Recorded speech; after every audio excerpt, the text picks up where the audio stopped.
about international stuff. But today, for the first part of this presentation, I'm going to wear my World Federation Against Drugs hat. One of the highlights of my professional career so far has been to serve as international president of this amazing organization. And so I'm going to tell you a little bit about WFAD, talk about one of the programs and projects that we worked on. But then I'm going to circle back to Drug-Free America and talk about our global task force and that global voice that we have. So WFAD is a multilateral community of NGOs and individuals. We have 453 member organizations right now in 71 different countries across the globe, and we have over 900 individual members. All of our members, whether they're individual members or organizational members, are all come under the umbrella that they believe that illicit drug use is threatening the existence of families, communities, and governments across the globe. And so together we're supporting prevention, increased access to care, and supporting recovery efforts. WFAD over the last few years has participated and hosted 17 global conferences, forums as we call them, and we're part of 6 different networks, one of which is the Vienna NGOC, which I'll talk about more toward the end. WFAD was founded, I believe, in like 2008 or 2009, I should know this. I was not one of the founding members, but Drug-Free America was, but also Dr. Robert DuPont was a founding member and still on the board. And so it's just an honor to be a part of that and serve with him. So what I'm going to talk about is one of the programs that we have. It's a program that we have in the DRC in the Congo.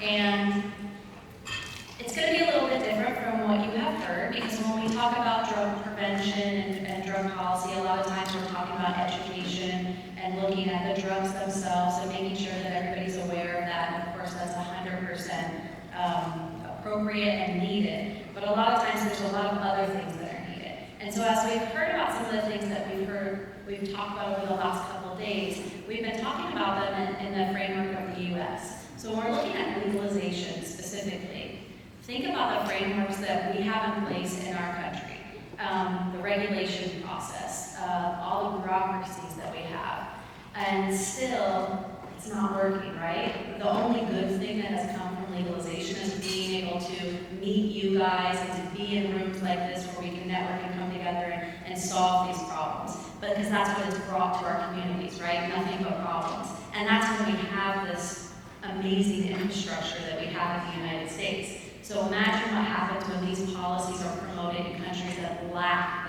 those infrastructures. If we're having the devastating impacts, imagine what happens on the ground there. So a lot of the work that we do through WFAD is in partnership with our members. We do a lot of policy work, but we also do a lot of projects. So this particular project is called Sober Life, Healthier Communities. It's in the Democratic Republic of the Congo. It was a 2-year project. And the top aims of the project were to make sure that they had networks in place, kind of like we have here, and what Sam has created, throughout the nation and also around the globe. So we wanted to strengthen the East African network with other civil society organizations in that region. We wanted to make sure that they were established within a national network so that they could work like how we work here. And we wanted to make sure that they were intensifying those relationships with their national partners, their federal partners, and their global and other global networks. So through this project, it aimed at supporting young people who were in what they call kalunas. They're called gangs. They're in the Kinshasa, which is the capital of the DRC. They're very violent street gangs. And the project aimed to get the youth out of the gangs and support them in that process of removing them from that framework of a gang, but also to make sure that more people weren't going into them. And as you can imagine, there's a whole bunch of stuff that goes into this, but drugs are a big part of the kalunas. The drugs control, it's a way for the gang leaders to control the youth that are in there, but it also assists with them in doing these violent activities. They use the drugs in order to, wreak more havoc on the community when it comes to violence, and especially sexual violence. And there's been some research on their use of cannabis to control the lunas and to do the sexual violence within those communities. So we had 1,179 youth in the program for the first 2 years. 130 of those were girls between the ages of 10 and 13. We're happy to say that all of those young girls, the 10 and 13-year-olds, were reintegrated into their families. We were also able to reintegrate 80 women between the ages of 16 to 35, either back into their families or by this time they had their own families, so setting them up in that family session. 60% of the women that were supported in this process were teenage moms. So that's kind of the background of what we were working with. What we were able to do, and is because this isn't just about substance use, it's making sure that we're building protective factors, that we're reducing risk factors. And able to do that, we had to set them up with sustainable enterprises for work. And so through this program, this just kind of shows you the different things that we were able to set up. I'm not saying we, I was on the ground there. This was people working on the ground. It was through 4 different civil society organizations. So setting up waste and garbage collection programs, getting them involved in baking pastries, sewing and cutting, water production and sales, printing enterprises. We had one of the females became a plumber, and I'll go back to why that was important in the first place. Hairdressers, agricultural things, and some recycling things. So when we first started this project, we weren't sure what exactly was needed in the community. But what we found out right away was that they didn't have a safe water supply. So how can we ask people to leave the life that they know, the gang that they were part of, what was supporting them, what was giving them their basic needs, if they didn't even have clean water? So our first work of action was to actually build 3 wells within the community. So these are the other positive outcomes, I think, that are just as important as the providing jobs, is that we were able to establish a clean water supply for a community that benefits at least 300,000 individuals now. 100 young men from military camps were supported with training and with support for mental health services. 12 business units were opened up, and the people from this project are now working in those different businesses. Empowerment kits were offered to different individuals, the young beneficiaries of the program. And what was part of my favorite part is to set up a mentorship program. So the youth that went through this are now assets in their community. They're now mentors in their community. So other youth see that they don't have to go into these kalunas, that life is possible, because there wasn't that. They didn't have that vision. They didn't have that hope for a future outside of what the gang offered. So really offering that.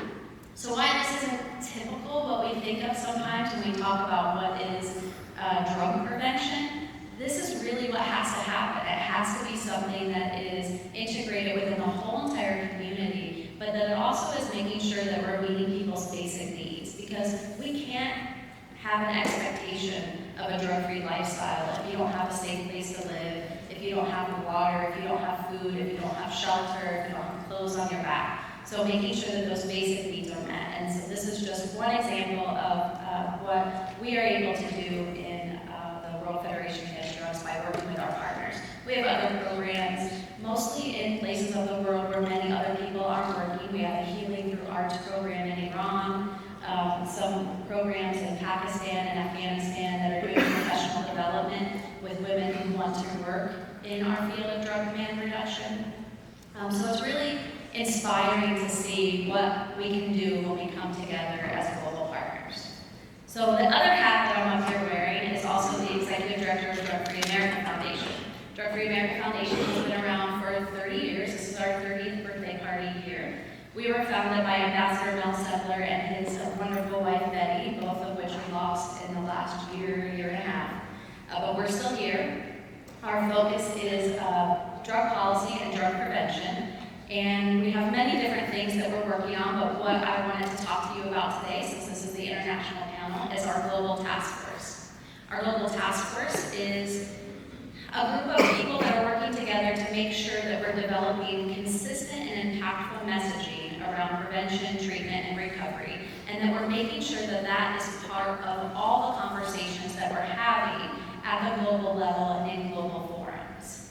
Right now we have 250 active individuals in our global task force, and they represent 40 different countries. And all of these individuals are also working in their own coalitions or their own non-government organizations in different parts of the world. While the task force does things throughout the year, like webinars and training sessions and different meetings and papers and the amount of things they come up with to do, I just can't even keep track of. But one of the biggest things that we do each year is attending the Commission on Narcotic Drugs meetings. So for those of you who aren't familiar, the Commission on Narcotic Drugs is a decision-making body. It's a primary drug policy arm of the UN. So anything that's drug-related, drug policy-related, gets done through this entity. So each year they host a session in March. This coming March is the 68th session of the Commission on Narcotic Drugs. Drug-Free America is able to offer, this year we have scholarships. It says 23, but since I made the PowerPoint, we've done a couple more. So we have 26 scholarships this year for our Global Task Force members, representing 60 different countries. And we're happy to say that 5 of them are youth. So we have some youth coming from India, I think Pakistan, the US, Suriname, some other places I can't think of. Maybe Kenya. And so they're able to participate. And what that means for us is 17-something odd years ago when I met Kevin and I were the young people in the room working on these issues. And we have to find those young people to be in the room with us. We have to make sure that these empty seats that we see here today are filled with people who are going to take our place. That we need to make sure that we're developing people in our field so that we have people working here. So that's what we're trying to do with these youth, get them active. So at C&D, we're able to host side events. What this means is we can host hour-long sessions where I think some of you are like, oh, she wants to retire. I don't want to retire. There's 60-minute sessions where we're able to talk and showcase challenges that we're having across the globe, successes that we're having, and really pinpoint different topics. When we first started going to these meetings, before my time, the schedule for side events was nothing but a legalization agenda, a radical harm reduction agenda. Most of the groups that go to this Commission on Narcotic Drugs before about 10 years ago were all funded by George Soros. Their main goal was to get everybody to see that drug use was a basic human right, that it's a violation of somebody's human rights if you're promoting treatment, if you're promoting recovery. If you want something like a drug-free workplace, that's a violation of human rights. So outside of legalization, it was this larger issue. But over the last decade, we've been able to change that. And now, because of support like that Sam gets from people in the room like you guys, and from other organizations like CADPA is there, Drug-Free America, we have the National Drug Court, people are there, all the different organizations that are able to come to the C&D and really showcase what the majority of us want: prevention, treatment, recovery, harm reduction that fits within a continuum of care. So at the C&D, we can host the side events. We also host luncheons for member states. So these are the policymakers on drugs in their countries. And so they can come in here. Last year we did one on marijuana-related stuff. This year we're going to be talking about recovery, youth's role in drug demand reduction, and trauma-informed care, making sure that that fits within the continuum across the board. And then we also host a training day while we're there for the different organizations, and we have some of the people that you've heard here today and yesterday, and probably throughout the week at CADPA, come in and talk to the Global Task Force members about making sure that they are strengthening the things that they're doing within their community, making sure that they're staying abreast of all the knowledge that we have on these issues, and really building their capacity.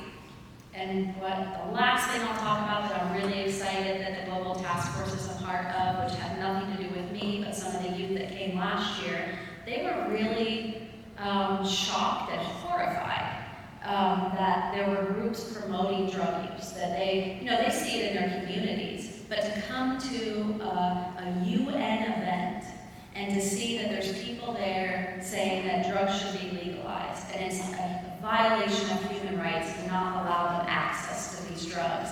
This was shocking to the youth, and it really, they couldn't get past it. So when they left, they said, we're coming back next year with something. We don't know what yet. And what they came up with is they wanted to have a declaration.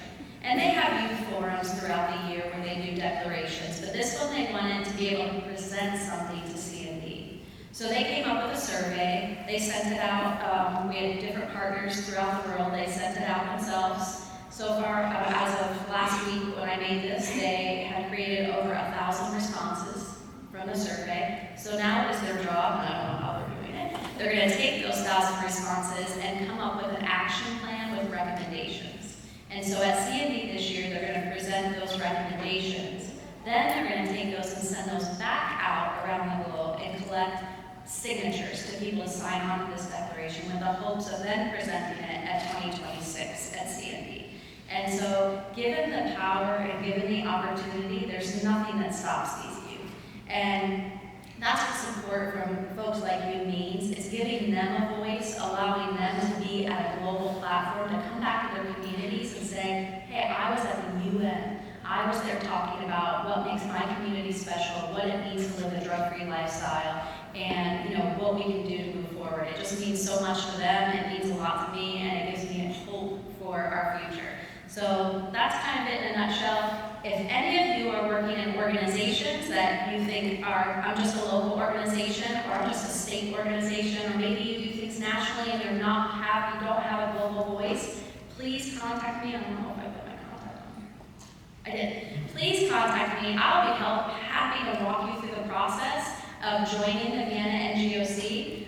What I didn't mention is that's the voice that civil society has to those UN governing bodies. As you can imagine, as a citizen, you can't just walk up to the International Control Board or the United Nations Office of Drugs and Crime and say, hi, I'd like to talk to you. It's very hard to do. The Vienna NGOC, which is chaired by Matt Zane, who you'll hear from next, they are civil society's voice, so they represent us. And if the membership is only full of people that want to legalize drugs and see drug use as a human right, you can imagine the voice that the UN bodies hear. But when we have membership that's full of prevention, treatment, and recovery, our voice is the loudest, and then we can make positive change in the policies that go through at the global level, and that's what we need. So I'm happy to help anybody who wants to be a part of that voice join our forces. So thank you very much.